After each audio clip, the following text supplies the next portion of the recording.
Zarad sa, nevymýšľaj, buď ticho a rob to, čo ti hovoria. To bola tá generácia, ktorá sa rodila pred vojnou a prežila hrôzy vojny. Táto generácia vybudovala našu krajinu. Kde by sme pochovávali ľudí, lebo tie cintoríny spravili tieto generácie. Domy smutku, obchody, keď chodia deti do školy. Kto tie školy postavil? Títo ľudia.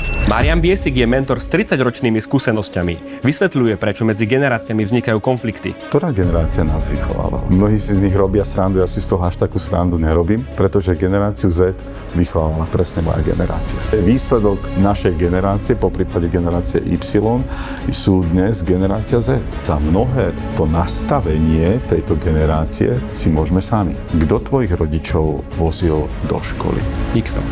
Kto ich vozil na krúžky? Nikto. Pretože nás vychovávali k samostatnosti. Všetko za nich vybavujeme, vodíme ich. Dnes aj to dieťa môže dokonca prezidentovi napísať komentár pod jeho príspevok. To je sila, to je zvláštne. Sme prvýkrát v období, kedy sa dokonca na pracovisku stretávajú 4 až 5 generácií. To nikdy predtým nebolo. A potom sa čudujeme, že si mnohí s týmito nerozumejú. Jednu vec si musíme uvedomiť, že 500 z vás už tento september zažije prvý Troška event.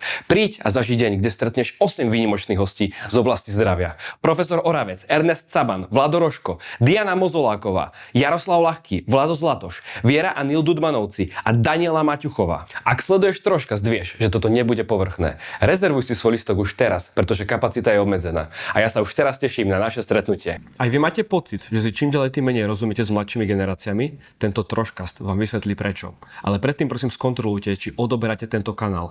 Ak nie, tak prosím dajte odber. Pomáha nám to viac, ako si myslíte. Hlavným partnerom tohto Troškastu je Profi Plus.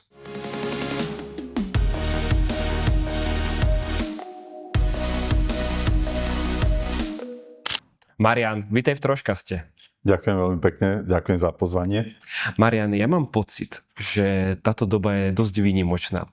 Vždycky po stáročia starí otcovia učili remeslo svoje deti a svojich vnukov.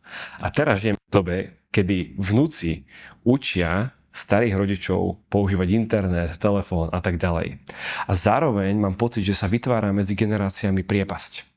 Čím to je? Čím to je, že starí rodičia čím ďalej tým menej rozumejú svojim vnukom? Je to veľmi jednoduché. My sme si kedysi, a možno ste to zvažili aj vy, že nám kedysi naši otcovia, naši dedovia a im zase naši praotcovia, prastarí otcovia a tak ďalej odovzdávali skúsenosti, znalosti, zručnosti. A samozrejme odovzdávali aj nejaké hodnoty. A ja to dám na jednom príklade, na takom jednoduchom príklade. Mňa otec naučil, že kedy mám ráno vstávať na to, aby som mohol pokosiť lúku, keď sme išli kosiť. Museli sme stávať ráno, aby bola rosa. Jeho to naučil takisto jeho otec a jeho otca to naučil na kopaniciach takisto jeho otec. A takto nás učili, lebo to bolo to, že som sa potreboval nejakým spôsobom uživiť, mali sme nejaké hospodárstvo doma a tak ďalej. Takže toto sa učil otec od otca, od deda a tak ďalej. A dnes sme prišli do doby, kedy už nerozhoduje len zručnosť, skúsenosť, znalosť a iba hodnoty. Ale keď si dneska všimnete, tak veľa sa hovorí napríklad o mindsete, o nadstavení mysle. A teda dnes už aj tí mladí ľudia vidia, že nestačí už len zručnosť, znalosť, skúsenosť, hodnoty, ale potrebujeme už mať nejaké nastavenie mysle.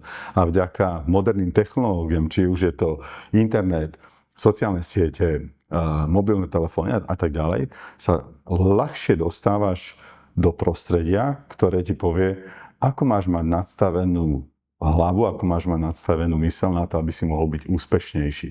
A zase, v minulosti, od koho som čerpal tú znalosť toho úspechu. Tak žil som v nejakej dedinke a pochádzam z také dedinky, malé dedinky Vlaďovce v okrese Nové Mesto nad Váhom. A najviac sme čerpali od tej komunity, v ktorej sme žili, v ktorej sme pôsobili.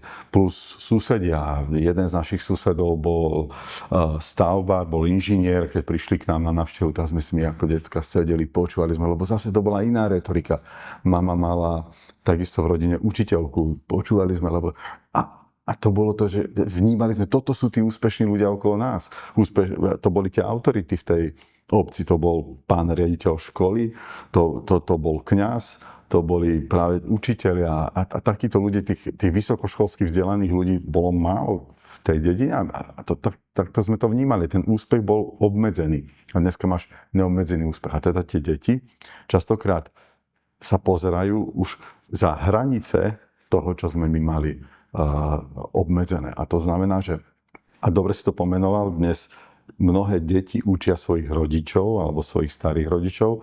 Ono to má dokonca aj svoj názov, to je reverzný mentoring. My to využívame v leadershipe, v tom novodobom leadershipe. Reverzný mentoring, čiže kedysi sme sa my učili tých starších a dneska tie deti učia tých mladších. To je veľmi zaujímavé. Ja mám pocit, že ale tých generácií, ako keby ono sa to stále skracuje, že čo je vlastne generácia, lebo tá doba sa veľmi rýchlo vyvíja. Tým pádom momentálne máme veľmi veľa generácií vlastne v spoločnosti, že? Ktoré súbežne spolu žijú. Je koľko? 4-5? Áno, sme prvýkrát v období, kedy sa dokonca na pracovisku stretávajú 4 až 5 generácií. To nikdy predtým nebolo. Jedna vec je, že keď som začal študovať generácie pred 3 rokmi, tak ja som najčastejšie ľudia počúvajú Gen Z, generácia Z a tak ďalej. A vtedy ma to tak zaujalo, že to dobre, tak keď je popísaná, popisujeme generáciu Z, tak chcem vedieť, ako to bolo predtým, aké boli generácie predtým a tak ďalej. A ešte som teda dozadu a my si neuvedomujeme, že my máme generácie popísané možno aj 1000 ročia dozadu. Len ten rozptyl, dnes je ten rozptyl približne 15 ročný medzi generáciami. Ale keď si pamätáte, renesancia, gotika, baroko, to vám niečo hovorí, stredovek a podobne. Takže to boli takisto určite generačné evolučné vývoje, evolučný, kultúrny, mentálny vývoj ľudí, a technický vývoj ľudí a tak ďalej, ale to trvalo povedzme 100 rokov, 150 rokov alebo 10 ročia. A dnes sa to skracuje práve kvôli tomu, že aj to ľudstvo sa vyvíja. Či evolučne, kultúrne, myslením, znalostne, technicky a podobne. Ako sa dajú študovať generácie? No, priznám sa, že ja som to začal študovať pred 3 rokmi a mňa veľmi bavilo, a to k tomu ma priviedol môj líder, s ktorým som spolupracoval 25 rokov v živote, s Petrom Krištofovičom. On nás viedol k tomu, že sa musíme učiť. Ja pochádzam z chudobnej rodiny, ja pochádzam z obyčajnej rodiny a z obyčajného prostredia. Samozrejme aj tá moja retorika bola k tomu prispôsobená v minulosti. A my keď sme začali pracovať a podnikať v tom sektore, v finančnom sektore v tom čase, ja som bol teda jednoduchý chalan. A čo sa mi páčilo na Petrovi bolo, že on mal stále chuť učiť sa, pracovať na sebe a viedol aj nás k tomu, aby sme pracovali na sebe. A teda jedna z tých vecí, ktorú sme sa vtedy učili v tých 90. rokoch a doslova sme boli hladní potom, že ako funguje tá ľudská myseľ, ako funguje psychológia. A učili sme sa to jednak v rámci psychológie predaja, potom psychológie toho leadershipu, managementu, ale samozrejme ti to ovplyvňuje aj ten osobný život. A teda toto nás bavilo. Jedna z tých vecí, ktorú som sa vtedy naučila, ktorú sme získali ako super nástroj, bola štruktográm. Je to popis v podstate nášho správania a jednoduchým spôsobom dokážeš odhadnúť druhého človeka, vieš mu prispôsobiť retoriku a tak ďalej. V podstate tí najlepší do pár sekúnd to dokážu.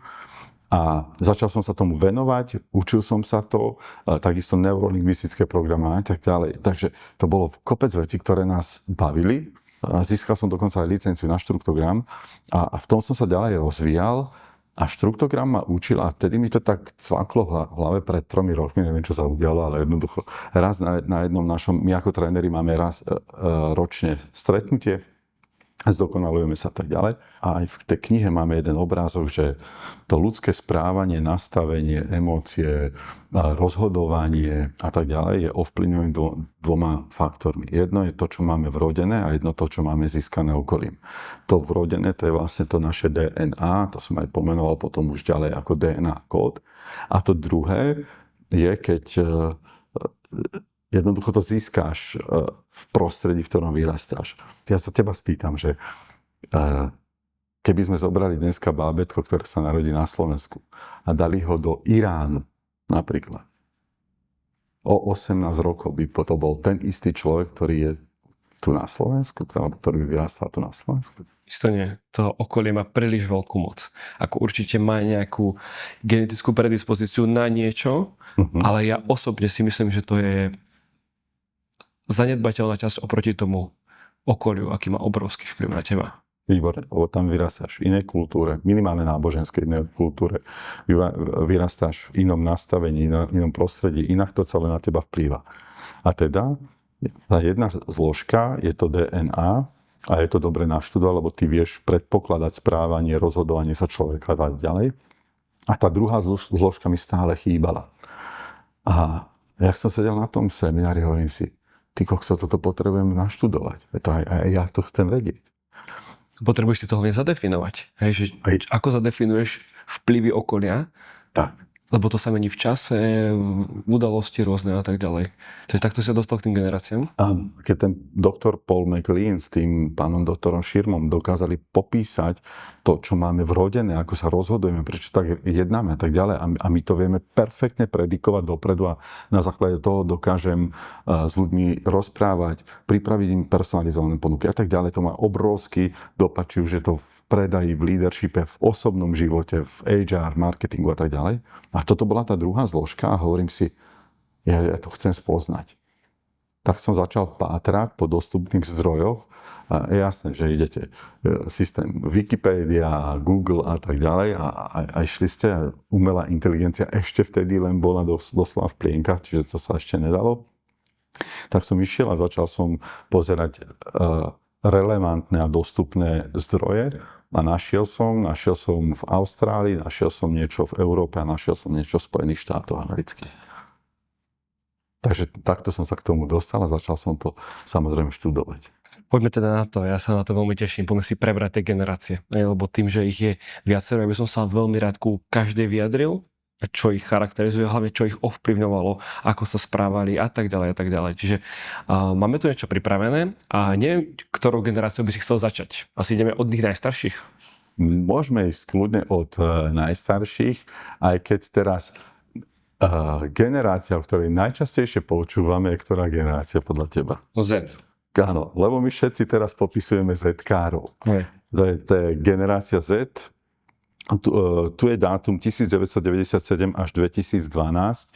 To sú dátumy narodenia tejto generácie, ale niektoré zdroje uvádzajú tieto dátumy a my sa skôr dnes už približujeme k dátumom, ktoré sú viac popísané od McCrindle, kedy to popisujú v takých 15-ročných dekádach. Takže u McCrindle to nájdete od 1995 do 2009. Ale niektoré zdroje uvádzajú tieto, niektoré... Jasne. A to nie je až tak podstatné, lebo ešte jednu vec by som rád, kým k tomu prejdeme, že ono sa hovorí, že nie je dobre generalizovať. To znamená, že ja nerad generalizujem a nemusí všetko na 100% platiť na každú tú generáciu. Za ďalšie, čím si bližšie narodený k tej ďalšej generácii, tak preberáš možno viac tých charakteristík tej generácie, povedzme staršie, alebo zase si tej mladšej, tak preberáš tej mladšej. Takže môžeme sa o tom rozprávať, môžeme to preskakovať.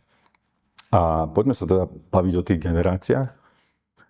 Jedno z cvičení, ktoré robím na seminároch ku generáciám, ktoré som si ja uvedomil pri štúdiu, že čím sme ako generácia ovplyvňovaní. A kým sme ovplyvňovaní.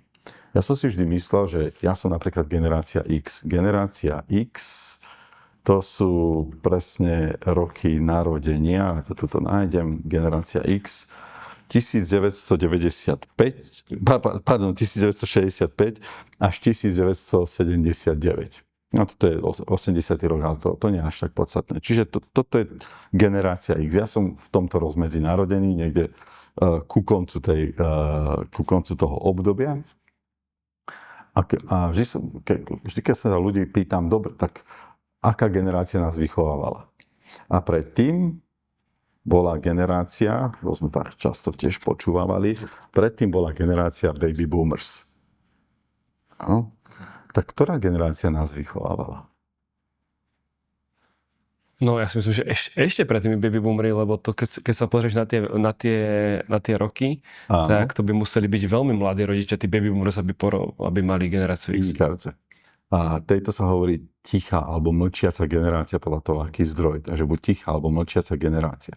Jednu vec, ktorú som si uvedomil, že mňa v podstate, áno, moji rodičia boli práve v tom prvom období baby boomers, ale sme vychovaní nielen rodičmi, ale častokrát aj starými rodičmi, ktorí nám dávajú tie hodnoty, tie znalosti, tie skúsenosti a tak ďalej.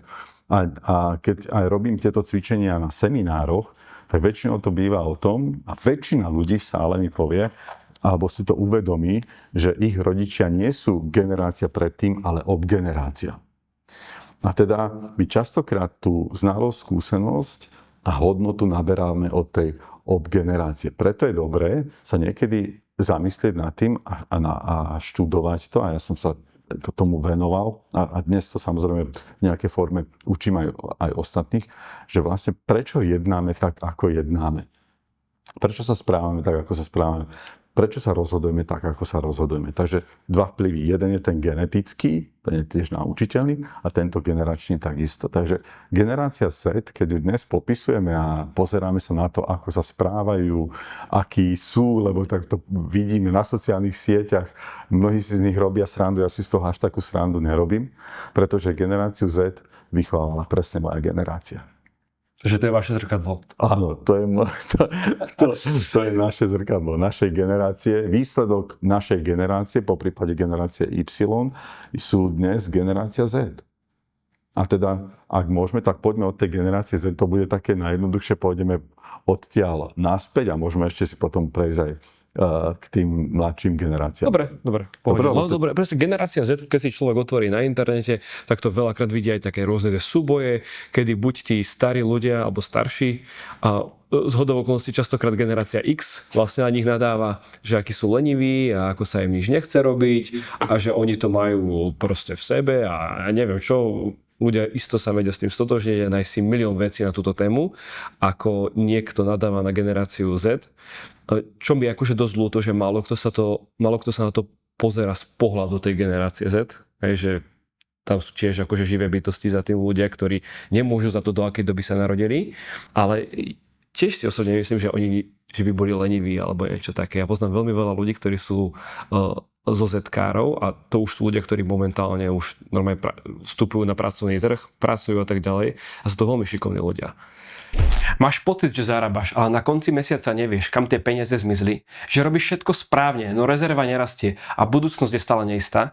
Presne preto vznikol exkluzívny seminár nášho partnera Akadémia Plus, ktorý ti krok za krokom ukáže, kde ti peniaze utekajú, čo robíš zle a ako to okamžite zmeniť. Naučíš sa, ako si vybudovať reálnu finančnú rezervu, ako neprichádzať o peniaze zbytočnými rozhodnutiami a ako ich konečne začať využívať tak, aby pracovali pre teba, nie proti tebe. A nehovorím to len tak. Ja sám som si týmto seminárom prešiel a práve poznatky z neho mi pomohli vybudovať vlastné podnikanie a dostať financie pod kontrolu.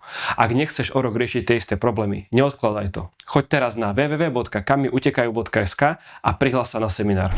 Keď sa pozriete na generáciu Z, tu je rok 1997 až 2012, niektoré zdroje uvádzajú 95 až 2009, to sú roky narodenia. Ale my sa musíme na to pozerať, kedy títo ľudia prichádzajú do toho aktívneho života. Čiže dajte si k tomu plus 15, 18 až 20 rokov a to je tá generácia, ktorá v tomto období začína prinášať nové hodnoty, ktorá prináša inovácie.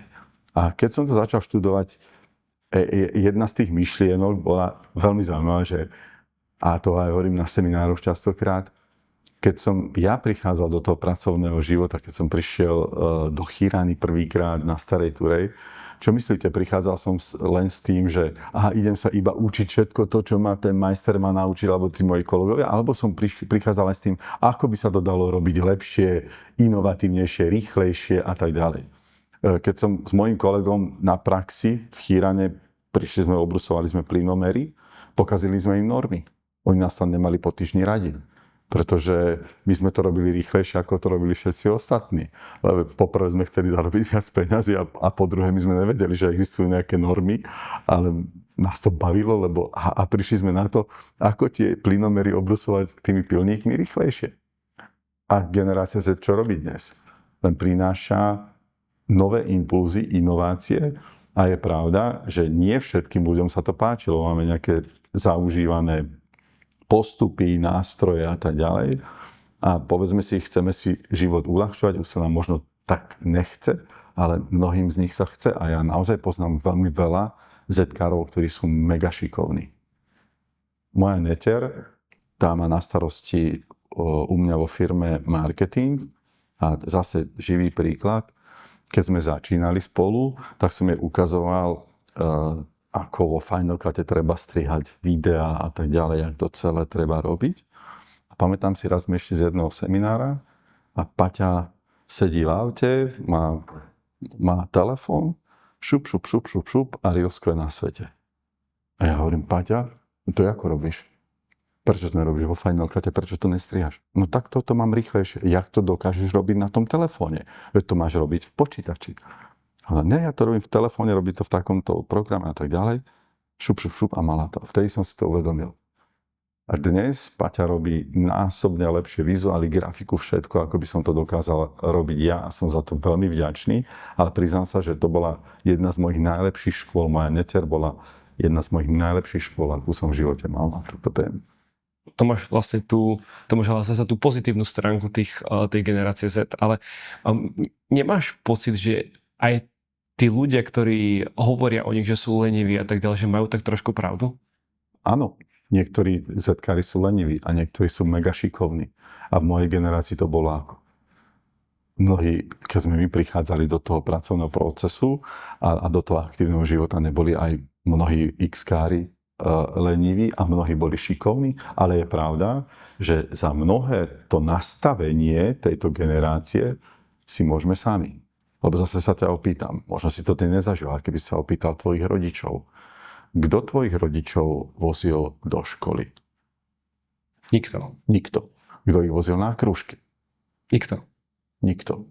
Kto sa staral o to, keď som dostal cez držku na ihrisku, že treba to riešiť s nejakou políciou?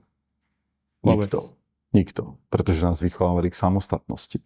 A hlavne naši rodičia, však v našej generácii X sa hovorí, že to je generácia s kľúčikom na krku. To je taký popis, lebo práve vtedy sa stávali tie paneláky, vtedy sa budovala tá krajina a naši rodičia nemali čas toto s nami riešiť. Presne opačne.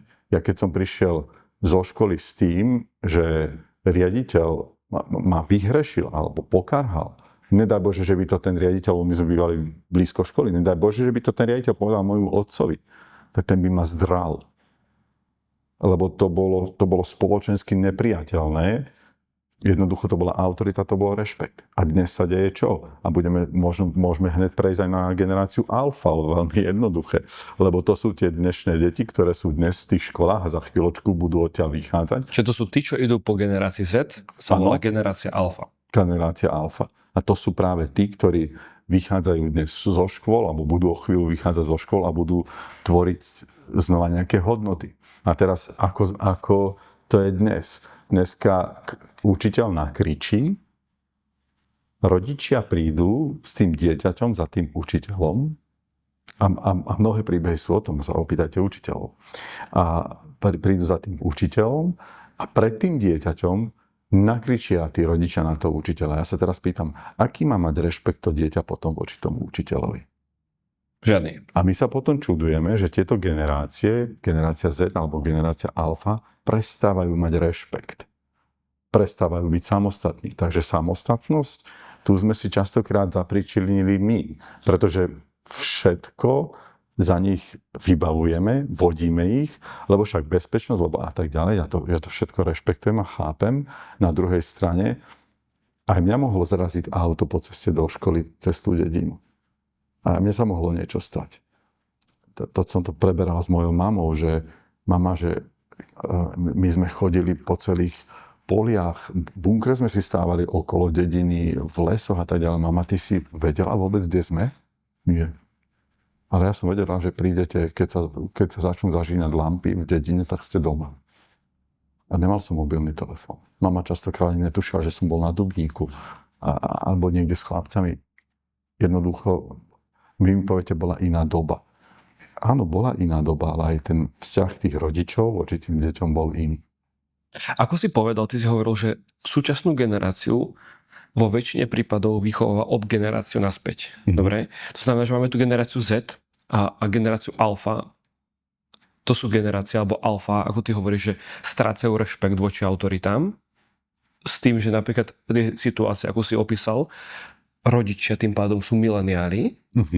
To znamená, to je generácia Y, čiže oni to robia tiež pre niečo. A oni to pravdepodobne robia práve preto, že keď im sa niečo takéto stalo, tak ich rodičia na nich kašľali. Respektíve nie kašľali, ale proste nechodili to riešiť do školy. Si myslím. A možno ich to frustrovalo, možno im to ostalo v sebe a si povedali, že OK, keď ja budem mať dieťa, tak ja to budem riešiť inak. Toto presne častokrát býva v tej výchove, ale to nie len výchove, aj u detí. Veď keď sme boli tínedžeri, tak najväčší nepriatelia naši boli kto? Rodičia. Rodičia. Presne, lebo sme chceli meniť celý svet a to sú tí prví ľudia, voči ktorým začíname byť tí rebeli. Takže to, čo sa nám nepáčilo na našich rodičoch, to my nechceme robiť ďalej, alebo chceme to robiť inak a podobne. Ale to je evolučný vývoj, to vždy bolo a aj to bude, to je správne. Ale teraz, keď sa na to pozeráme, a jeden z dôvodov, nebudem hovoriť, že to je jediný dôvod, ale jeden z dôvodov je to, že sa nám začína tá hierarchia vyrovnávať. Že dnešné alfy prestávajú vnímať autority. A zase, kde sa na to môžeme pozrieť, alebo že kde môžeme taký príklad vidieť. Keď si zoberete dnes sociálne siete, mám tam na Instagrame nejaké meno, alebo si tam dám nejaký nick a ja môžem cez ten Instagram kohokoľvek hejtovať, môžem komukoľvek čokoľvek komentovať, môžem ho lajkovať, nelajkovať, môžem ho zablokovať, môžem čokoľvek beztrestne. Keď toto neexistovalo, keď som dal niekde nejaký komentár, nebol to celkom anonymný komentár. Keď v tej dedine alebo v tom meste som niekde vystúpil, tak som nebol anonymný a keď som niečo komentoval, tak to nebolo vždy celkom beztrestné. To znamená, keď som robil nejaké hovadiny, tak ma za to potrestali. Keď som mal názory, ktoré boli mimo toho systému, tak som bol za tie názory potrestaný. Ale dnes aj to dieťa môže dokonca prezidentovi napísať komentár pod jeho príspevok. Môže ho hejtovať, môže voči nemu byť nepríjemný alebo dokonca vulgárny, čo samozrejme nie je správne. A teraz tie deti nemajú tú hierarchiu, ešte ju majú akú takú škole, ale aj tej škole dokážu dneska rozprávať tým učiteľom veci, ktoré sme si my nikdy predtým nedovolili. Dokážu ich urážať, byť na nich vulgárne a ten učiteľ nič nemôže. No to si ja pamätám, že keď u nás na škole, keď prišiel riaditeľ do triedy, tak bol prúser. Že to bolo, všetci boli ticho. Aj tí najhorší z najhorších boli ticho. Nikto si nedovolil nič povedať. Tá autorita proste prišla. A my sme to fakt mali, tie autority. Ešte. Lebo ja si ešte pamätám dobu, ja som sa ešte narodil do doby, kedy neboli smartfóny, telefóny, no možno už nejaké prvé telefóny boli, ale rozhodne nie na Slovensku. A ono to vlastne postupne prichádzalo a prišlo to. Neviem, ako to je teraz na školách a mám z toho mierne obavy. Pretože nemať žiadne autority si tiež nemyslím, že je správne. Akože možno to niekto bude obhajovať s tým, že sme si rovní a tak ďalej, lenže keď ty máš niekoho niečo naučiť, tak by bolo fajn, keby tá druhá strana mala rešpekt voči tej druhej strane. Predstav si, že ja nemám rešpekt voči tebe napríklad. Hej.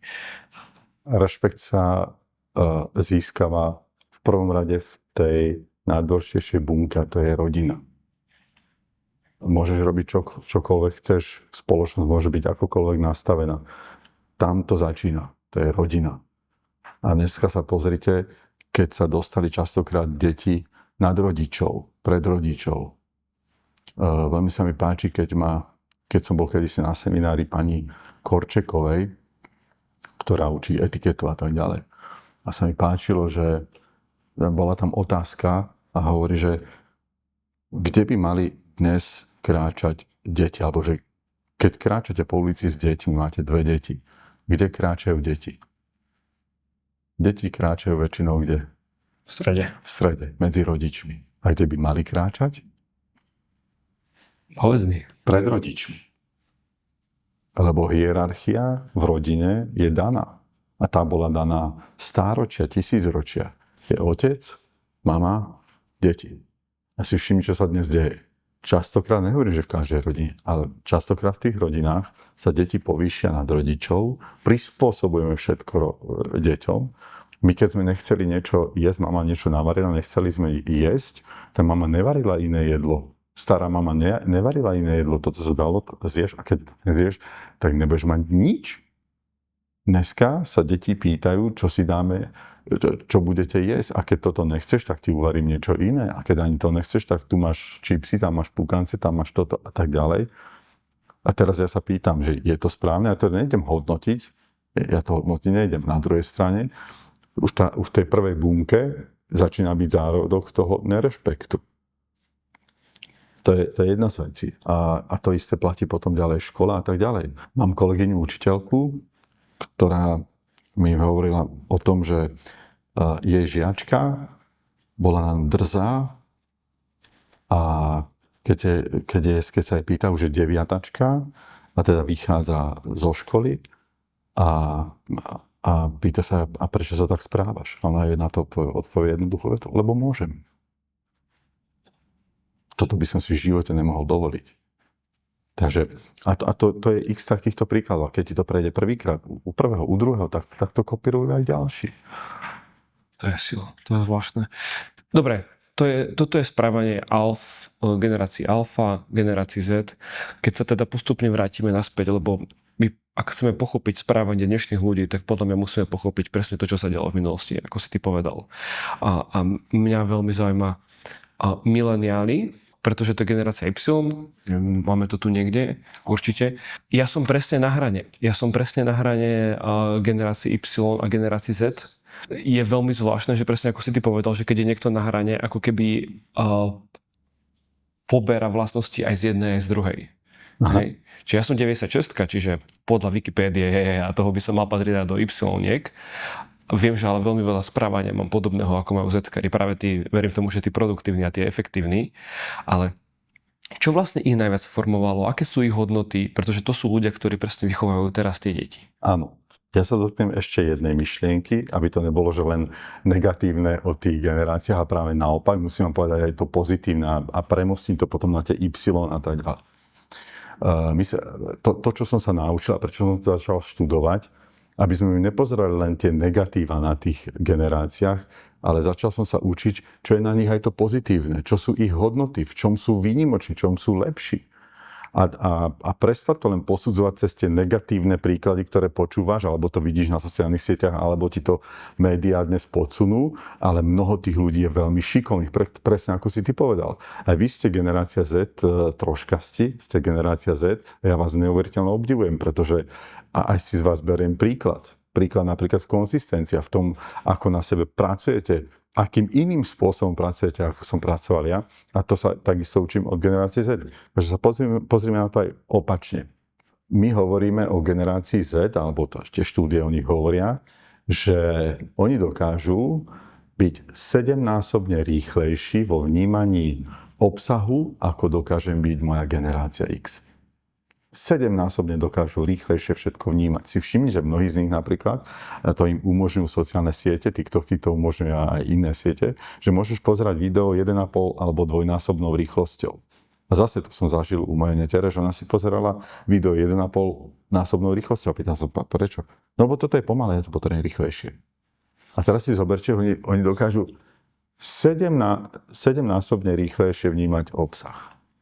A teraz sa postavme do tej druhej pozície, pozrime ich očami a oni mi povedia, Marian, ty si 7-násobne pomalší.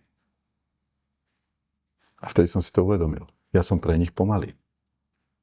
Je pravda, že čo sa týka kritického myslenia a vôbec vyhodnocovania tých situácií, tak tá generácia Z už je potom v tom horšia, ako je tá moja. Ale na druhej strane majú pravdu v tom, že Marian, ty si pre mňa pomalý. My povieme, oni sú rýchli. Nie, ale ja som zase pre nich pomalý.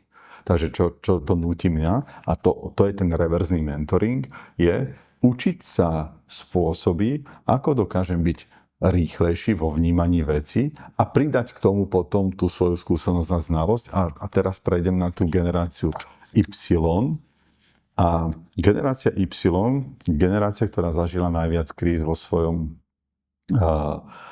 období, kedy táto generácia prichádzala do toho aktívneho života. Preto o tejto generácii sa hovorí a píše najmenej. O Y-ke? O Y-ke. To sú vlastne mileniáli, áno. Mileniáli. Prečo sa im hovorí mileniáli? Vidíte, že oni sú narodení od roku 1980 v podstate, ale mileniáli sa im hovorí preto, lebo do toho aktívneho života prichádzali práve na tom prelome tých milénií okolo roku 2000. A keď si všimnete, tak tam ich chytajú presne tie krízy. V zahraničí sa hovorí o tej dotcom bubline. Áno, dotcom bubline, aj keď nás na Slovensku, v Čechách sa to až tak nedotklo. Preto napríklad keď sa robí popis týchto generácií, tak ja som si musel urobiť vlastný popis, vlastné štúdie generácií, pretože keď som to začal študovať v zahraničí, tak mnohé tie veci na to nefungovali. Napríklad mi nefungovali veci ohľadne baby boomers. Pretože baby boomers v Spojených štátoch vyrastajú v dobe technickej revolúcie a kapitalizmu. Baby boomers na Slovensku vyrastajú v dobe tvrdého socializmu. A prečo to hovorím pri generácii Y? Lebo baby boomers vychovávajú Y. A Y prichádza do aktívneho života v kapitalizme, nezažíva už ten socializmus. Jasné. To mali veľmi ťažké Y. Má to náročné.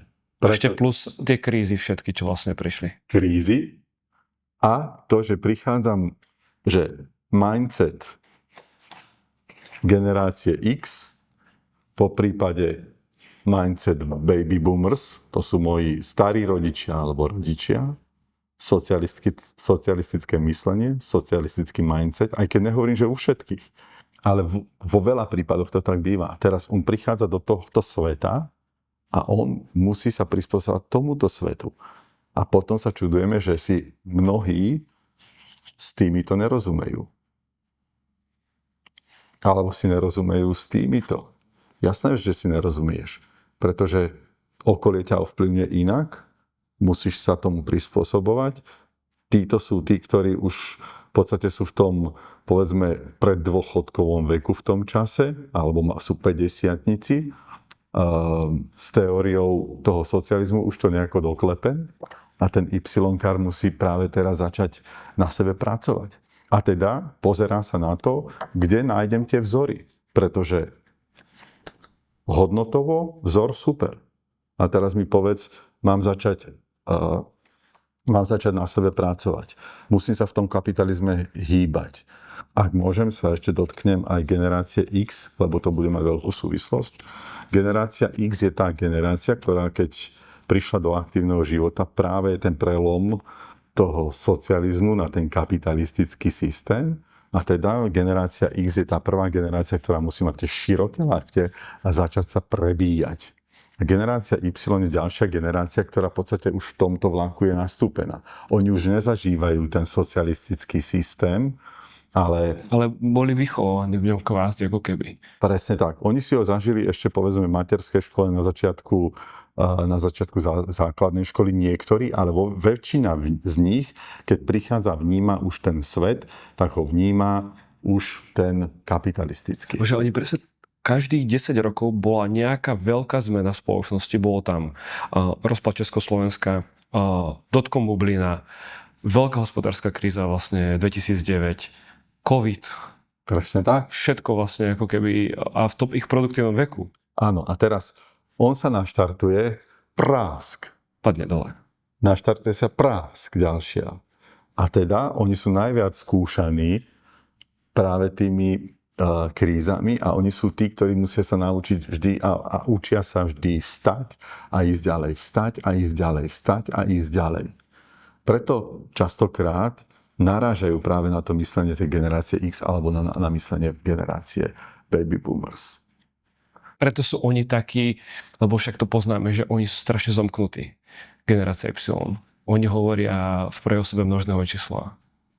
Veľmi častokrát. To je kvôli tomu, že nemôžu sa na nikoho spoľahnúť.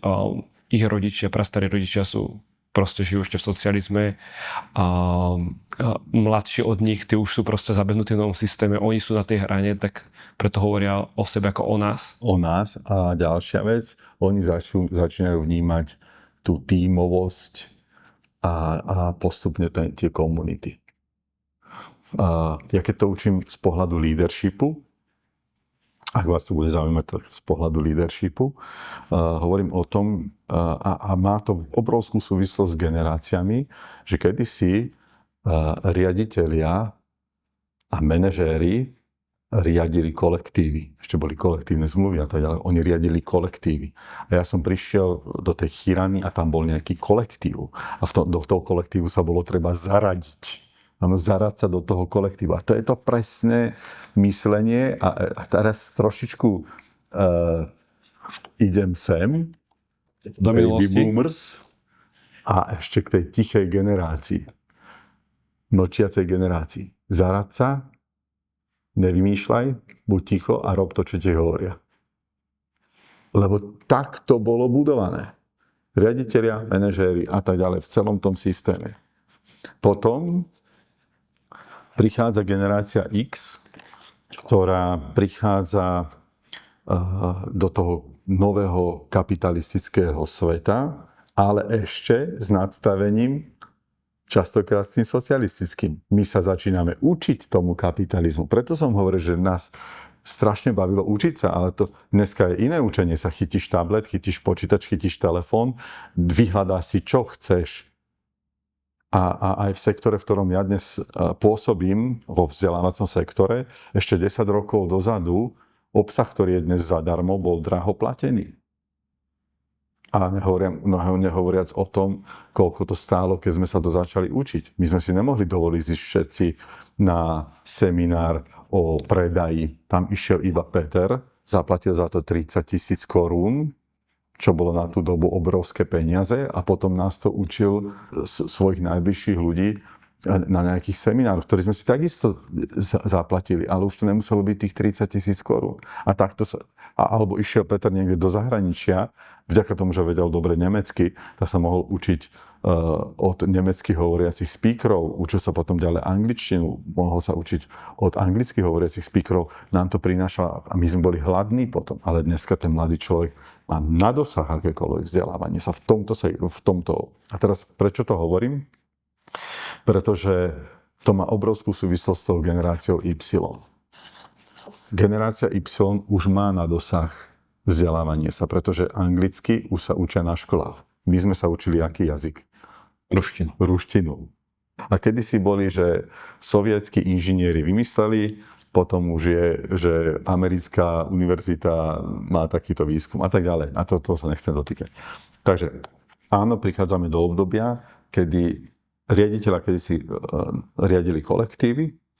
Postupne generácia X a Y prináša v tom leadershipe pojem líder a tím. Lídri začínajú formovať týmy.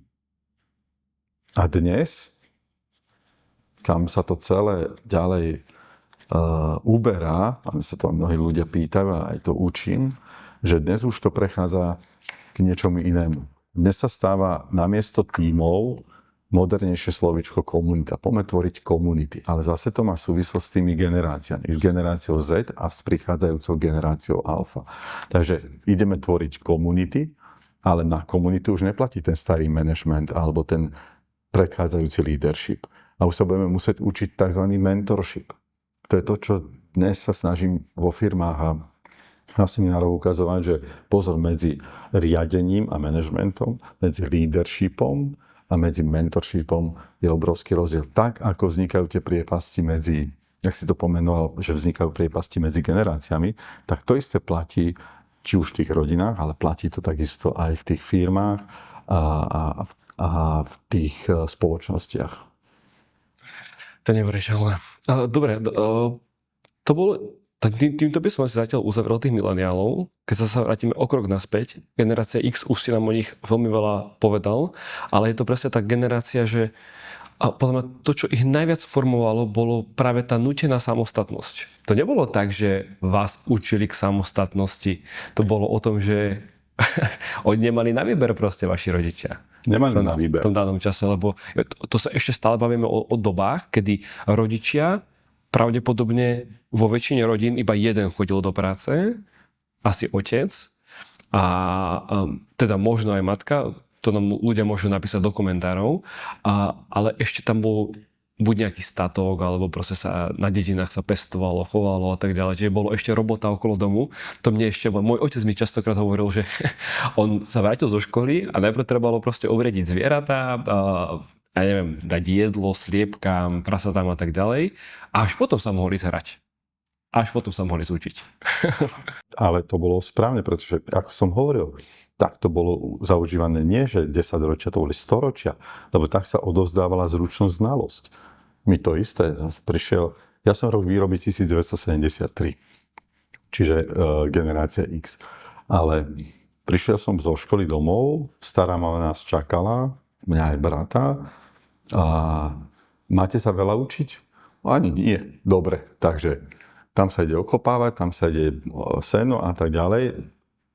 A samozrejme, že sme sa brali už ohľad na to, že treba sa učiť a tak ďalej, ale boli tie domáce práce, tam bol hospodárstvo a tak ďalej a bolo sa treba starať. A ja som zase za to vďačný. No, že nemali sme možno toľko tých materiálnych vecí, ale mali sme práve tú zručnosť, ktorá je nenahraditeľná. No ale vrátim sa k tomu, čo si sa pýtal. Áno, aj keď nás vychovali tí baby boomers, tú generáciu X, alebo tá tichá generácia, čo v podstate boli naši starí rodičia a u niektorých ľudí tí rodičia. A presne, ak si povedal, bolo to postavené na iných princípoch, na inej hierarchii, na inom mindsete, na inom nastavení, na iných hodnotách. Zase to vyplývalo z toho nedostatku. Keď si zoberiete, povojnové obdobie bol obrovský nedostatok. My si hovorím, že povojnové obdobie sú baby boomers, ale oni sa vtedy ešte len rodili. Kto tú krajinu budoval? To bola tá mlčiaca generácia. To bola tá generácia, ktorá sa rodila pred vojnou a prežila hrôzy vojny. Ja to častokrát hovorím, že dávajme si pozor a buďme vďační, pretože táto generácia vybudovala našu krajinu. To sú ľudia 80+. 80+, áno. Táto a táto, keby nebolo tejto a tejto generácie, ja sa vás pýtam, kde by sme pochovávali ľudí? Lebo tie cintoríny spravili tieto generácie na tých dedinách. Domy smutku. Keď sa pozriete na tých dedinách, mnohé tie obchody, Kúp Jednota, neviem čo všetko, kde sídlia? V tých budovách, ktoré postavili títo ľudia. V tých dedinách, a keď chodia deti do školy, kto tie školy postavil? Títo ľudia. Častokrát zadarmo. To boli akcie Z. To nikomu už dneska. Áno, povedz generácii Z, že má ísť robiť niečo Z. Z znamenalo zadarmo. A to boli pracovné soboty. A to boli víkendy, kedy sa niečo budovalo v tej dedine. Lebo tí ľudia chceli postaviť tú krajinu na novo. Čiže cesty, nemocnice. Mosty. A nemali miliardy z Európskej únie. Mali chuť niečo budovať. Tá lojalita k štátu, k štátnosti bola úplne niekde inde, ako je dnes. Si zoberte, že táto generácia zažila, že ľudia z tejto generácie boli ochotní položiť životy. Ty si tu mal človeka v podcaste, v Troškaste, pána, ktorý bol ochotný ísť bojovať za túto krajinu, položiť život. Toto boli tí ľudia, ktorí boli ochotní položiť život. A to bol vzor tejto generácie. My im povieme, že áno, oni boli nejakí, že oni nereptali a tak ďalej, lebo to boli naučení od týchto. Ale zase na druhej strane, akú hodnotu nám vedeli odovzdať. To je ten odkaz, ktorý si my častokrát neuvedomujeme. A teda buďme vďační, že tie generácie pred nami nám budovali túto krajinu, lebo nám odovzdávali nejaké hodnoty. A preto je dobre si to niekedy uvedomiť, niekedy ich počúvať. Teraz, čo sa deje častokrát na tých pracoviskách? Generácia baby boomers, ktorá je vychovaná tou generáciou, ktorá budovala túto krajinu. Áno, a plus oni sú tí, ktorí budujú túto krajinu, to sú tie 60. roky, 70. roky. A teraz mám tu túto generáciu a povedia mi, to sú starí, tí ničomu nerozumejú. Ale oni majú niečo, čo títo nemajú zatiaľ. A to je znalosť, skúsenosť. A preto častokrát v tých firmách dnes hovorím o tzv. Reverznom mentoringu. Čo vie ale dneska baby boomers? Boomers vie, to nie sú všetko ľudia, ktorí sú do toho v úvodzovkách starého železa. Naopak, sú to ľudia, ktorí nám majú čo odovzdávať. Kedysi, keď si zoberiete, ja mám dnes 52 rokov. Moja stará mama, keď mala 52 rokov, to už bola babička. Dneska, keď sa pozriete na 50-tníkov, 50-tničky, to nie sú tí istí ľudia, alebo nevyzerajú tak isto, ako vyzerali povedzme pred 30-40 rokmi. A teda aj ten baby boomers nie je človek, ktorý by chcel zajtra skončiť svoju aktivitu, aktívny život, ktorý by sa nechcel niečo učiť. Naopak, sú to ľudia, napríklad baby boomers, sú ľudia, ktorí zažili najviac technických noviniek, ktorí sa musia najviac technickým novinkám prispôsobovať za celý život. To by sa nám mohlo rozvinúť. Oni sa vlastne narodili do doby, kedy vlastne poriadne nebola elektrika a žijú v dobe, kedy máš virtuálnych zamestnancov, ktorí pre teba robia 24/7. Áno, kedy moja mama sa musela naučiť obsluhovať Skype, aby mohla vidieť svojho syna, môj brat žije v Írsku. Moja mama dneska musí vedieť obsluhovať Messenger, aby si mohla s nami zavolať a vidieť nás. Napríklad. Takže poďme si baby boomers, dobre? Žijú v analógovej dobe. Narodili sa do analógovej doby. Vtedy prišli gramofóny, prišli magnetofóny. A takto idem jednu vec po druhej. Prichádza internet, prichádzajú počítače, prichádzajú televízia. To bolo predtým ešte, hej. Prichádzajú mobilné telefóny tlačítkové a prichádzajú smartfóny, prichádzajú sociálne siete a prichádza AI.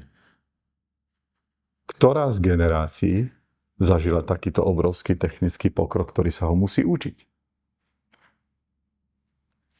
Títo sa narodili so smartfónom v ruke. Ale generácia baby boomers a X sú generácie, ktoré zažili tú analógovú dobu a ešte si pamätajú tú analógovú dobu, aj výhody tej analógovej doby, a ktoré vedia prenášať do tejto doby digitálnej. A takto by som mohol menovať ďalšie veci, a ktoré si častokrát málo kedy uvedomujeme, ale tí baby boomers sú naozaj vystavovaní a tieto generácie, ktorá je vystavená najväčšiemu technickému pokroku, musia sa najviac technických vecí učiť. Ja ako ťa počúvam, tak práve vidím to, že každá generácia má čo priniesť. Každá generácia má svoje výhody. Nie sú dobrí a zlí. Sú len proste inak adaptovaní na dobu, do ktorej sa narodili a v ktorej vyrastali. A preto hovorím a uzavriem ten reverzný mentoring. A keď dnes hovorím o reverznom mentoringu, hovorím o tom, že generácia Z, poď sa učiť od baby boomers to, čo oni vedia, ako sa napríklad prispôsobovať veciam, ako si nastavíte správne hodnoty a tak ďalej. A opačne mnohí baby boomers sú radi, keď im tá generácia Z povie, dobre, ako mám dneska teda využívať nástroj AI, aby som urýchlil, a na čo som bol v podstate zvyknutý. Ja som celý život zvyknutý, že ja vlastne som v tom technickom pokroku. Takže AI je len ďalší technický pokrok. Áno. To je len ďalší krok. Presne, lebo tam zasa ide ale o povahu toho človeka, alebo o ten mindset, ako si ty povedal, že to je to, čo rozhoduje, že či on je ochotný sa ďalej učiť a príjmať nové veci, alebo či jednoducho povie, že ja som to takto robil 30 rokov, 40 rokov a ja to takto budem robiť do konca života, pretože takto ma to naučil môj majster, takto jednoducho takto budem robiť. Áno, často sa s tým stretávam vo firmách. A keď si ma zoberú do firiem, aby som im pomáhal s tým personal developmentom alebo business developmentom, tak je to jedna z vecí, na ktorej pracujeme v tých firmách, ale ja stále hovorím, a to je stále porekadlo, ryba smrdí od hlavy. Otázka je, aký prístup k tomuto všetkému má vedenie tej firmy, samotný ten líder, ktorý tú firmu vedie. Či je ochotný dnes prechádzať z toho leadershipu na ten mentorship. Či je ochotný začať on na sebe pracovať. Jedna z vecí, kedy sa rozhodujem, že s ktorou firmou budem robiť a ktorou nie, je to, keď si sadnem s tým majiteľom alebo s tým šéfom tej firmy a čo počujem ako prvé. Niektorí mi povedia, Marian, chceme tú firmu postaviť, chceme rásť, chceme byť progresívnejší, neviem čo všetko na svete. Dobre, poď nám to pomôcť urobiť, poď nás to naučiť. Alebo sú potom lídri, ktorí povie, vieš čo, Marian, ja mám úplne na figu ľudí a poď mi vyškoliť ľudí. Vtedy sa tak slušne zdvorilo, poďakujem a odchádzam. Lebo to nie je o tom, že poď vyškoliť ľudí. Najprv ty začni na sebe mákať.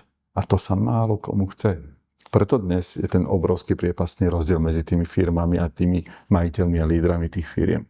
Lebo sú lídri a majiteľia firiem, ktorí na sebe mákajú a pracujú. A to je jedno, ktorá je to generácia. Aj vy ako troškast, jak vás poznám, makáte dennodenne na sebe, aby ste boli lepší.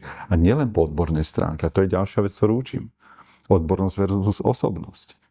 Nedávno som v jednej českej obrovskej firme stál pred 450 riaditeľmi a manažérmi a pýtal som sa ich.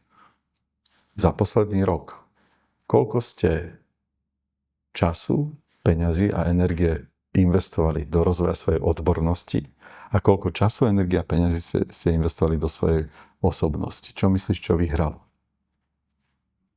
Odbornosť. Odbornosť. Lebo mnohí si myslia, že budeme stavať na odbornosti a to že odbornosť sa stáva štandardom. Rácio sa stáva štandardom.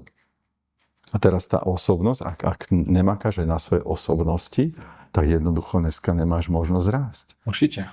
Lebo tá odbornosť už je tá AI v podstate. Presne Častokrát. Pokiaľ sa nebavíme o nejakom remesle. Dobre? Áno. Ale keď sa bavíme o, ja neviem, už v dnešnej dobe veľmi veľa služieb sa dokázalo zdigitalizovať a máš tam ten ultimátny mozog, ktorý proste dokáže simultánne vyhodnocovať milión premenných, tak tá odbornosť je taká, že to už asi ani nevyhľadávaš. A odbornosť je dneska dôležitá, tá sa ako stáva štandardom, vyhľadateľná a ľudia od teba očakávajú, že budeš odborník, tak ako si ty odborník vo svojom remesle, vo svojom obore, sektore, tak ľudia vnímajú, že odbornosť už je štandard. A teraz, čo bude víťaziť, je tá osobnosť. A keď som sa predtým 450 ľuďmi opýtal, koľko ste investovali času, energie, peňazí do osobnosti, tak tam bolo ticho.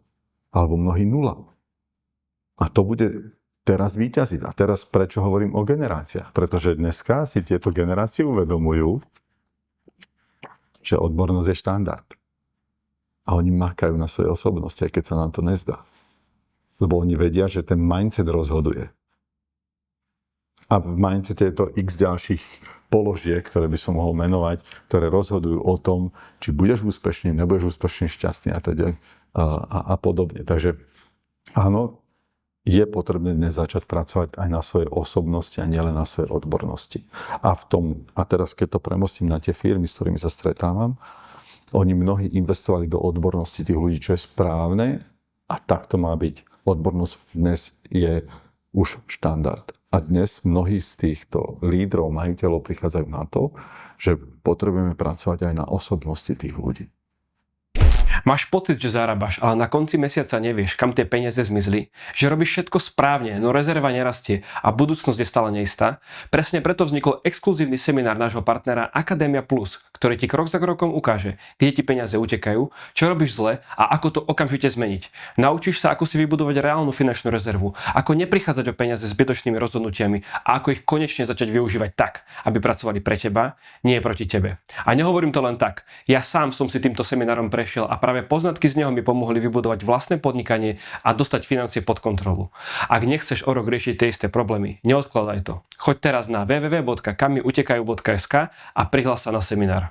Keď sa ešte dostanem k tej generácii X, tak tam ma zaujala jedna vec. Ty si mi to hovoril, že tých najviac technologických gigantov, alebo tí najväčší technologickí giganti, ktorých poznáme momentálne na svete, čo vyrábajú zariadenia, ktoré dennodenne používame, sú generácia X, zakladatelia. Ľudia, ktorí sú práve z tejto... To je ten dôvod, že museli mať tie široké lakte a že museli makať. Je toto ten dôvod? Alebo je to to, že tá generácia X v Amerike, odkiaľ väčšina tých technologických gigantov pochádza, sú úplne iné ako generácie X tu na Slovensku? povedzme, že to je kombinácia a je to jeden z dôvodov. A keď sa pozriete na Slovensko a Čechy, tak tie zase najväčšie giganty, kto založil? Generácia X, No. po prípade niekde tí baby boomers, ktorí prichádzali do toho obdobia ranného kapitalizmu v našich krajinách. Tak. A v Spojených štátoch je to veľmi obdobné, pretože nehovoríme o Spojených štátoch, hovoríme o západnej Európe, hovoríme vôbec o západe ako takom. Veď aj Nemecko bolo postihnuté vojnou. Aj iné krajiny boli postihnuté vojnou. Tam kopec ľudí zomrelo. A napríklad v tých krajinách, a to bolo aj na Slovensku, veď tu chýbali muži. Tu chýbali mladí muži, tu boli starší muži, mladé dievčatá, ale tu chýbali muži. To málo kto možno vie. Tá demografická krivka bola úplne iná, ako je dnes. A na tom západe to bolo veľmi podobne. V Spojených štátoch takisto teraz oslávovali 250. výročie Spojené štáty nezávislosti, že? Takisto sa to tam v minulosti mlelo a museli si vybojovať to, ako im je dnes. Baby boomers, keď budovali Spojené štáty, rovnako mali podobné výzvy, ako mali výzvy naši, len akorát naši žili v socializme a oni žili v kapitalizme, ale tiež tam nebola až taká hojnosť. Tiež si to museli všetko vydobiť. Keď idete dnes do Spojených štátov, my častokrát vidíme Amerika, to vidíme cez tie filmy. Ale ja som žil v Los Angeles, žil som v Spojených štátoch, mal som možnosť tam sa učiť, študovať, byť na stáži a tak ďalej. A nie sú všetky tie domy také pekné, ako vidíme v tých filmoch Beverly Hills. A tiež tí ľudia mali tvrdý a ťažký život. Áno, táto generácia Z už to tak nevníma, ale tiež ho mali tak náročný. Áno, teda, keď odpoveď na tú otázku, áno, mnohí z tých gigantov sú práve generácia X aj vďaka tomu, že napríklad tí baby boomers postavili tie univerzity, postavili tie školy, dali to vzdelanie na novo a tak ďalej. A tá evolúcia, či je to na západe, alebo je to v tej východnej Európe, tá evolúcia nám pripravila práve tú pôdu na to, že naša generácia, ja som šťastný, že som generácia X, lebo sme sa naozaj narodili do doby, kedy sme mali tú dobu v úvodzovkách neobmedzených možností. Ja som tiež rád, ktorá som generácia. Ja vidím to, že ten lievik sa stále otvára. Čiže aj tých možností, aj tých príležitostí, ale aj tej lenivosti, aj toho konzumu, aj toho blahobytu, to sa celé sa vlastne otvára. To znamená, že ako si ty povedal, že aj vo vašej generácii boli ambiciozní a boli aj leniví, ale v tom lieviku boli niekde tu. A teraz ten lievik, že sa stále otvára, tak teraz lenivosť nemôžeš porovnávať v minulosti s lenivosťou, lebo teraz fakt máš, pokiaľ máš aké také peniaze, tak ty fakt nemusíš pohnúť ani prstom a bude to podľa mňa ešte horšie, ale zároveň aj tie príležitosti, tie ambície sú stále väčšie a väčšie. A preto by som sa veľmi rád dostal naspäť k Z-ku, alebo skôr ešte k alfe, pretože to už je generácia, ktorá oni vyrastajú, nie že so smartfónmi, oni vyrastajú s umelou inteligenciou. A viem, že možno to je aj na také predčasné závery nechcem robiť, lebo ešte musí dobehnúť nejaký čas, aby sme o nich vedeli viacej, ako sa budú správať. Ale čo zatiaľ o nich vieme? Tie štúdie nám presne hovoria, že zase na to sú sociológovia, ktorí to skúmajú po svete. A jednu vec si musíme uvedomiť, že moja generácia ešte žila v nejakých hraniciach. Generácia Z a alfa už vôbec nevníma hranice. Pretože oni komunikujú s celým svetom v angličtine. Si všimnite dnešné deti, niektoré dokonca choďte do školy niekde, alebo choďte medzi deti, tak polovička výrazov vo vetách, ktoré používajú, sú buď nejaké skrátené slova z angličtiny, alebo sú to nejaké doslova vytvorené anglické nejaké skratky, ktoré už naša generácia nerozumie. A on ti polovičku vety porozpráva v týchto skratkách. Pretože oni žijú globálne. Oni žijú v úplne inom svete. Sú to mladí ľudia, inak už teraz je generácia beta od roku 2025. Táto generácia, keď bude prichádzať onedlho do toho aktívneho života, do tých prvých pracovných pozícií, bude to generácia, ktorá bude vnímať AI ako súčasť svojej práce. Preto im napríklad už dnešné vzdelávanie nestačí. Oni vedia, že si to dokážu vyhľadať. Dokonca som teraz videl, že na niektorých školách už nebude treba robiť bakalárske práce. Na čo, keď to je otázka jedného príkazu v AI? Presne tak, ale budú namiesto toho stáže, budú tí študenti musieť chodiť na stáže. A to je presne to, že ono to vzdelanie by sa malo totálne zmeniť. Pretože memorovanie a všetky tieto veci, a teraz ja nehovorím, že nie je dôležité memorovať, mal som tu pána Zelinu, ktorý hovoril, že aj memorovanie je dôležité. Potrebuješ si vedieť zapamätovať, potrebuješ si trénovať pamäť. Áno, potrebuješ vedieť veci. Jednoznačne.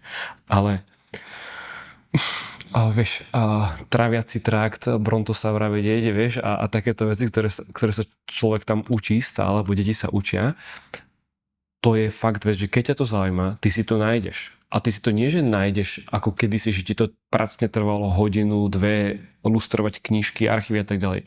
Ty si to nájdeš až štvrť sekundy. Ak ty to máš okamžite, to máš k dispozícii. Čiže pre mňa toto je obrovská výzva, lebo teraz neviem, či si mi to ty hovoril, alebo kto, že 75% pracovných pozícií, kde budú pracovať alfy a bety, dnes neexistujú. No? Dnes neexistujú. Áno. A tiež som pozeral jedného antropológa, tuším, že? A on hovoril, že my prvýkrát žijeme v dobe, kedy nevieme, čo bude o 20 rokov. Prvýkrát žijeme v dobe, kedy rodič nevie poradiť dieťaťu, že akým smerom sa máš uberať. Ja si to ešte pamätám. Právnik, doktor, to je istota. Že buď ideš napravo, alebo doktor, alebo nejaké technické zameranie. Samozrejme, ja som išiel ani napravo, ani na medicínu, ale že dalo sa. A keď si aj povedal nejakú vysokú školu, tak si asi vedel predstaviť, že čo budeš robiť. No teraz vidíš, že však si robia aj z toho ľudia srandu, že keď teraz ITčkári vychádzajú z vysokej školy a chodia za nimi, že čo budeš robiť. No tak dám sa na úrad práce a budem čakať, že či ma zoberú do McDonaldu.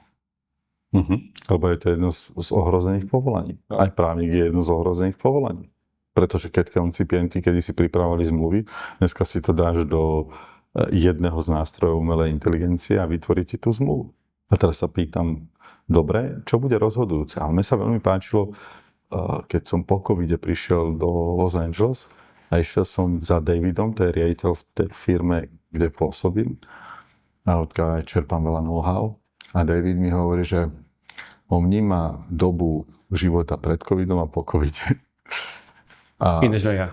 Že? Vážne. A ja už dnes hovorím nový princíp, a to je, že ja vnímam život, a uvidíš, že to o 3-4 roky, tak povieme, život pred AI a po AI. Ale ono sa to tak zlievalo trošku s tým covidom. Tam, kde to končilo a... Áno, je to možné. Lebo ľudia vidia, že iba GPT, že kedy vybuchlo, ale tak AI reálne na ne sa pracuje mnoho dlhšie a využívalo sa to skôr. Takže ja si myslím, že presne toto bolo takých veľmi hraničných 5 rokov, kedy sa strašne veľa vecí zmenilo. Veľmi veľa. A toto je práve to, že my si zase žijeme v nejakej zvláštnej dobe, kde je za prvé neskutočné možnosti sú, za druhé máš AI a za tretie máš absolútne taký pocit nestability vo svete, pretože máš lídrov, ktorí sú vyhrotení, či už v jednej strane extrému alebo v druhej strane extrému. Ináč slovo líder vôbec neviem, že či je správne používať, pretože to sú skôr len nejaké osoby, ktoré majú takéto, ktoré sa považujú za líderov, ale líder podľa mňa má úplne iné vlastnosti, ako to, čo tam my vidíme. Čiže to máme alfy a bety, ktoré žijú v tejto dobe. To ja si ani len neviem predstaviť, že čo bude u takých 20, 30, 40 rokov. Vôbec neviem. Ešte keď si pamätám, že keď sme sa bavili ako deti alebo ako tínedžeri, že čo bude, keď bude rok 2050. Mňa nikdy by ani len v živote nenapadlo, že ja budem mať virtuálneho zamestnanca. Alebo že budem mať proste nejaký nástroj, ktorý bude robiť tak neuveriteľné veci. Už teraz, to nie je ani, že rok 2050. Je rok 2026. A to ti ja poviem, že ja ako človek, ktorý je Z-ko, YZ-ko, proste na tom rozhraní, takže ja nestíham. Že ja mám pocit, že nestíham. Mne sa páčilo a zase čerpám z tých znalostí, ktoré mám, že keď sme sa učili neurolingvistické programovanie, chodil som k Zorici Gajič do Prahy, tak jedna z vecí, ktorá mi z NLP v živote veľmi pomohla, je práve ten pohľad a ten mindset, aký majú tí úspešní ľudia. A tam sa učíš rôzne tie techniky, dokonca Walt Disney, Milton Erickson a tak ďalej. Mne sa páčilo, ako je to popísané. A dnes to takisto učím v mnohých tých seminároch. A jedna z tých vecí je, že pozrieť sa na to, nech sa deje akákoľvek doba, nech sa deje čokoľvek, opýtaj sa, a k čomu je to príležitosť. A ja sa pýtam na dnešnú dobu. Ja to nevnímam, že je horšia, náročnejšia, neviem čo. Ale ja sa pýtam, a k čomu je to príležitosť? Je to obrovská príležitosť. Ja sa veľmi teším z tejto doby, ktorá prišla. Lebo zase nám uľahčuje činnosti, možno nepohodlné činnosti a my máme priestor a teraz je otázka, ako to využijem. Či to využijem na to, aby som bol lenivejší a pohodlnejší, keď sme sa začali baviť o tej lenivosti, alebo to využijem na svoj rast. Že aha, tak teraz mám priestor zase sa niečo nové učiť, pracovať na sebe, rásť a využiť tú umelú inteligenciu na to, aby mi pomohla k tomu rastu. A potom budú ďalší ľudia, ktorí si povedia, koľko sa tak bude robiť za mňa a už budeme čakať na ten garantovaný príjem, o ktorom sa už začína písať niekde a niektoré krajiny to akože idú skúšať a podobne. Nie, ja nechcem čakať na garantovaný príjem. Ja chcem rásť. A stále sa pýtam, nech príde akákoľvek situácia, pozitívna, negatívna, k čomu je to príležitosť. A znova sa vrátim k základom, o ktorých sa tu rozprávame, je, že to prostredie, ak si to ty pomenoval, to prostredie si vytvárame sami. Pamätajme si, že ten mindset bude teraz rozhodujúci. Nie len tie znalosti a skúsenosti, ale to, ako si nastavíš tú hlavu a akým spôsobom budeš kráčať dopredu. A teraz, ak sa ešte môžem aj tejto témy dotknúť, aj to častokrát hovorím, či už v tých rodinách alebo v tých firmách, v negatívnom prostredí nemôžeš tvoriť pozitívne veci. Alebo sa tvoria veľmi ťažko a náročne. A čiže nám všetky tie nástroje, to, ako máme uľahčený život oproti baby boomers z tichej generácii, oni čo robili v podstate? Si zoberte jedna generácia za druhou. Čo v podstate robili? Tvoji rodičia čo chceli? Aby sa ich syn mal horšie alebo lepšie ako tí rodičia? Lepšie. Čo chceli tvoji starí rodičia pre teba ako pre vnuka? Jasné, by som sa mal ešte lepšie. Čo chceli pre tvojich rodičov, pre svoje deti? Každá jedna generácia makala na tom, aby sa ich deti mali lepšie, ako sa mali oni. Čo sme častokrát počúvali od tých starých rodičov? Uč sa, aby si nemusel tak tvrdo pracovať, ako pracujem ja. Ja keď si mal známky v škole, jasné, že ma to otravovalo, ale chápem, prečo mi to ten starý otec alebo môj otec hovoril, alebo moja mama. Lebo chceli, aby sme sa mali lepšie. Ty čo budeš chcieť pre svoje deti? To isté. A pre svoje vnúčatá? Asi ešte viac. Jasné. A toto je tá evolúcia, toto je ten pozitívny vývoj. A teraz, keďže toto oni chceli, tie generácie pre nás, otázka je, ako to využívam. Využívam na to, aby som rástol a teda mal sa lepšie a mať sa lepšie neznamená byť lenivejší. Mať sa lepšie znamená využiť to všetko, čo mám dnes k dispozícii na to, aby som pre ďalšie generácie zase vytvoril to ľahšie prostredie, ale to pozitívne prostredie, v ktorom budú sa môcť ďalej rozvíjať.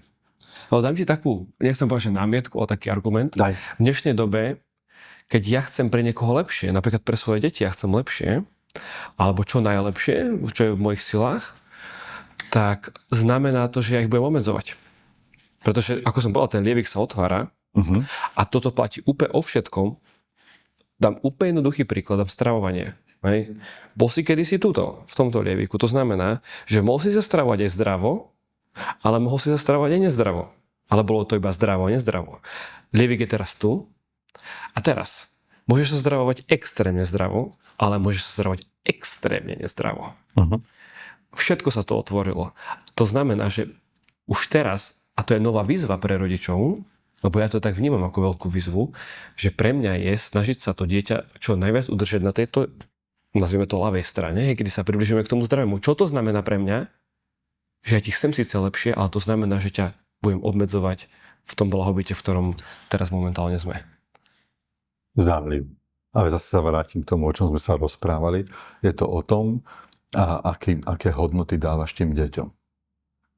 Že tvoja úloha dneska nie je len odovzdať tú schopnosť, znalosť, zručnosť, ale tvoja úloha dnes, a je to náročnejšie, ja to chápem, je dať ten správny mindset. Dať tie hodnoty a dať ten mindset. Tak mindsetu patrí x ďalších vecí. A ty to sám dobre vieš, lebo máš tu veľa hostí, ktorí o tom mindsete rozprávajú možno skryte, alebo aj otvorene a tak ďalej. Ale vráťme sa naspäť. Takže prvá vec je, a to je v leadershipe a je to aj v rodine, ja to zoberiem z leadershipu, dobre? A učím dnes lídrov, že čo budú ľudia robiť? To, čo im hovoríte, alebo to, čo vidia na vás ako lídrovi? Jasné. To, čo vidia na nás. A teraz si zober rodiny dnes, dobre? Takže decka, buďte menej na telefónoch. Buďte menej to obmedzovať. Diskusie, veľké diskusie. Koľko by malo byť ktoré dieťa v akom veku na tablete, na telefóne. Majú mať sociálne siete, nemajú mať sociálne siete. Ale príde to dieťa domov, je na sociálnych sieťach, príde táto mama domov, tak čo urobia? Ide na telefón. Scrollujú, večer scrollujú. Takže čo robí dieťa? Kopíruje. My chceme, aby sa deti zdravo strávovali. Zdravo sa strávujú rodičia. Vidia, že... A to je problém možno dnešnej doby. Že my nedokážeme, a nehovorím, že nedokážeme všetci, ja budem hovoriť vo všeobecnosti možno, ale teda ak chceš, aby to dieťa sa zdravo stravovalo, ukáž mu, že sa zdravo stravuješ. Aby zdravo žilo, ukáž mu, že dokážeš zdravo žiť ty. A teraz ďalšia vec. Ukáž mu, že dokážeš byť v niektorých veciach aj v nekomforte. Keď som chcel byť úspešný, musel som robiť nekomfortné činnosti. Ty takisto a celý váš tím, koľkokrát sa musíš obmedzovať, že mohol by si byť možno so svojou rodinou, ale musíš viac pracovať, musíš cestovať a tak ďalej. A niekto ti povie, na čo to celé robíš? Ale tvoje deti budú vnímať, že ich otec žije v nejakom nekomforte a vďaka tomu je ten úspešný. A zase s generáciami.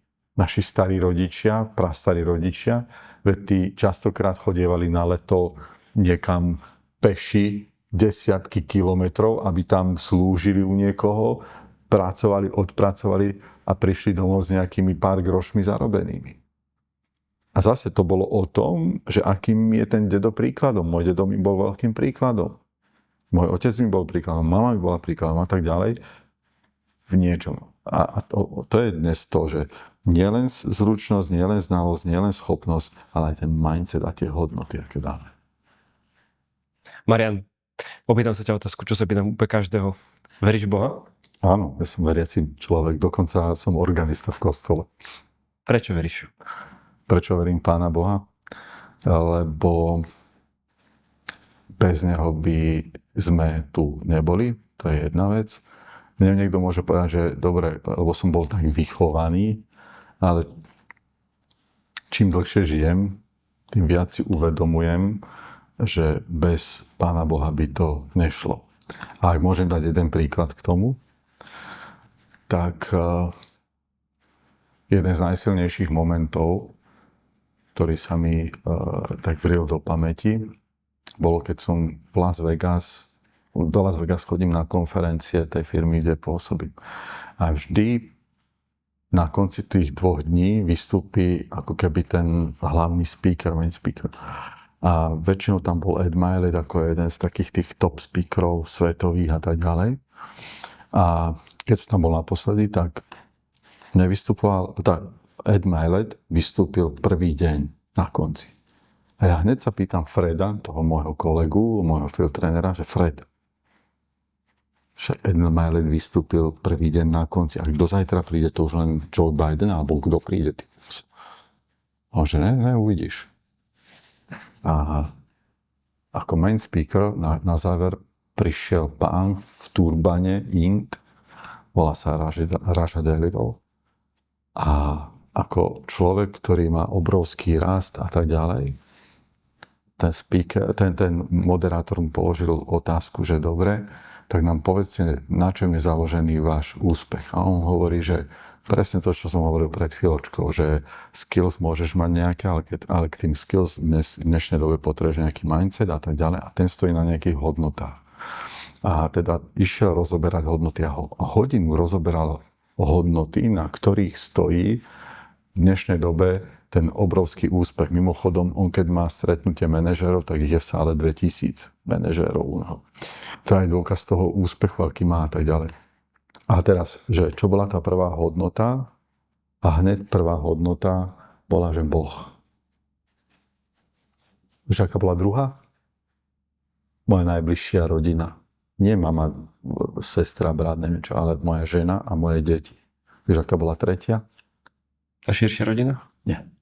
Biznis. Biznis, potom boli napríklad, že koničky a tak ďalej, až potom bola širšia rodina a potom boli priatelia. Mal to tie priority a hodnoty zosúradené a to vysvetľoval, prečo to je tak a prečo je napríklad biznis nad mamou a sestrou, lebo, a to len poviem v krátkosti, pretože ak dnes nemáš dostatočne toto hmotné zabezpečenie a peniaze, ty veľmi ťažko pomáhaš svojim súrodencom alebo svojej mame. A opačne, že takisto aj pre rodinu potrebuješ mať peniaze.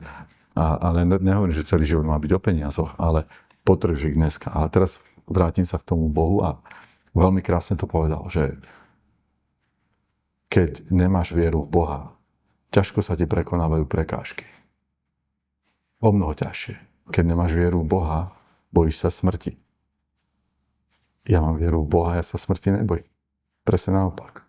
Lebo toto je to, čo tu žijeme, podľa tej viery, v ktorej som ja vychovaný, je len príprava na to, aby som buď jednou alebo druhou stranu vyšiel potom.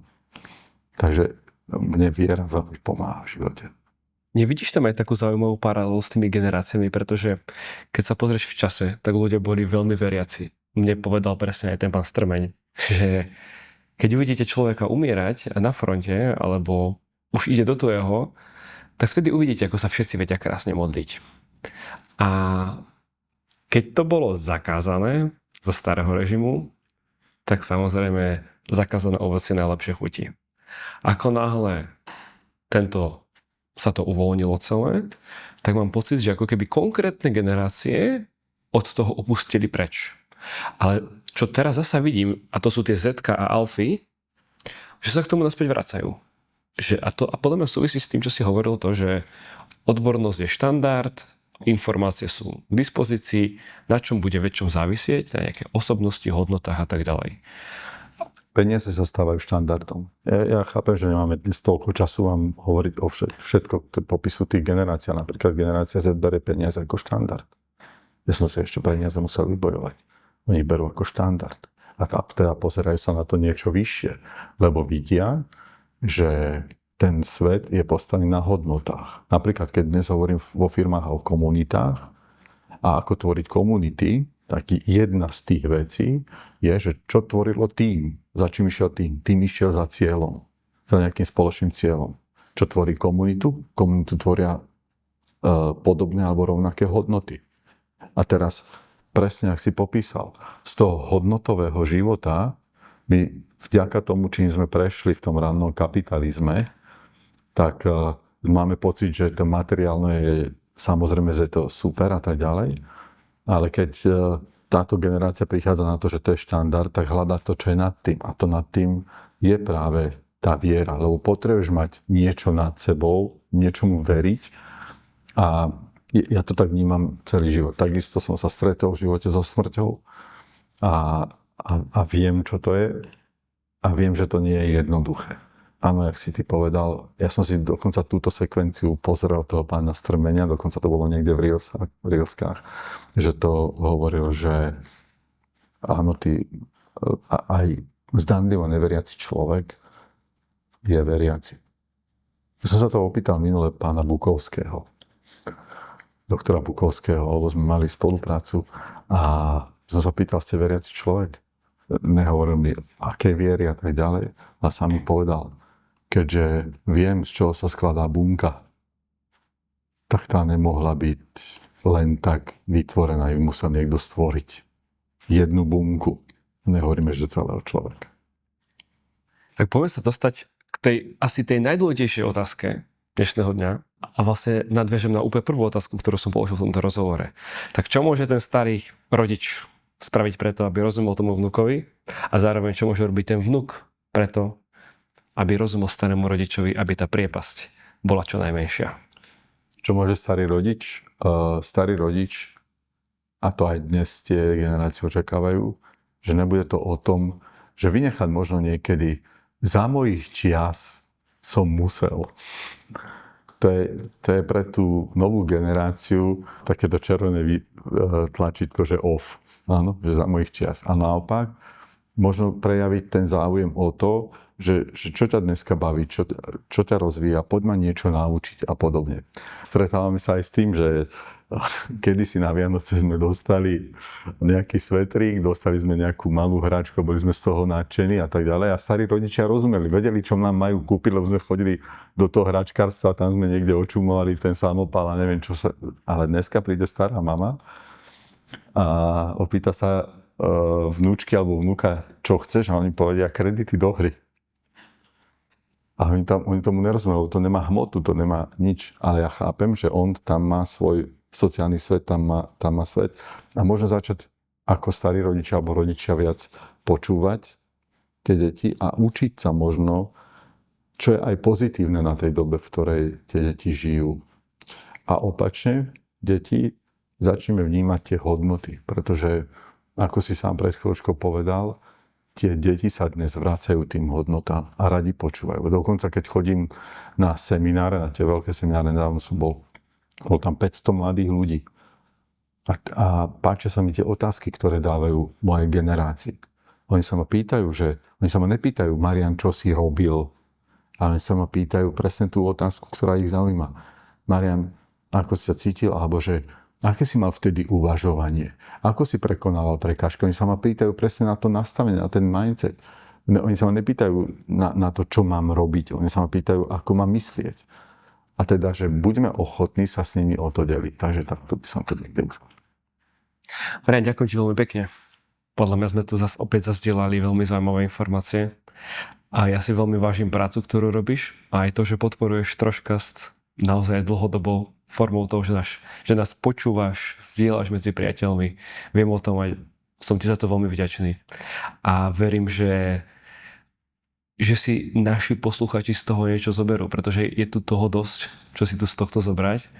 A práve toto je toto pochopenie tej druhej strany. Môže ako keby, nechcem povedať, že úplne vygumovať tie rozdiely medzi nami, ale môže ako keby vytvoriť také väčšie pochopenie spoločnosti. Medzi tými, či už medzi generáciami, ale aj v rámci tej generácie. Takže ďakujem veľmi pekne. No a tradíciou troška stojí vždy nechať nejaký odkaz našim posluchačom. Tak nech sa páči, teraz máš priestor. A to v prvom rade ja ďakujem za pozvanie a ďakujem vám všetkým, ktorí ste to dopozerali doteraz a že sa o to zaujímate. A budem rád, keď aj do komentárov nám napíšete, čo vás najviac zaujalo. A teraz ten odkaz. Keďže pozerám Troškasty, tak viem, že ma to čakalo. Ten odkaz. A dám vám vetu, ktorá ma asi 45 rokov sprevádza. A my sme si kedysi na základnej škole písali také pamätníčky, to už dnes sa nerobí, ale ako spolužiaci sme si kreslili a písali niečo do pamätníčkov. A mne Vlasta Tomišová napísala vetu, ktorú sa snažím do dnešného dňa žiť, aj keď nie vždy sa mi to darí a aj častokrát zlyhám.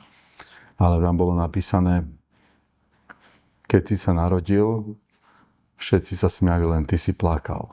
Žij tak, aby keď umrieš, všetci plakali a len ty si sa usmieval. To je krásne. Priatelia, ak sa vám toto epizóda páčila, dajte nám odber, like, komentár a toto bolo Marian Biesik. Ďakujem.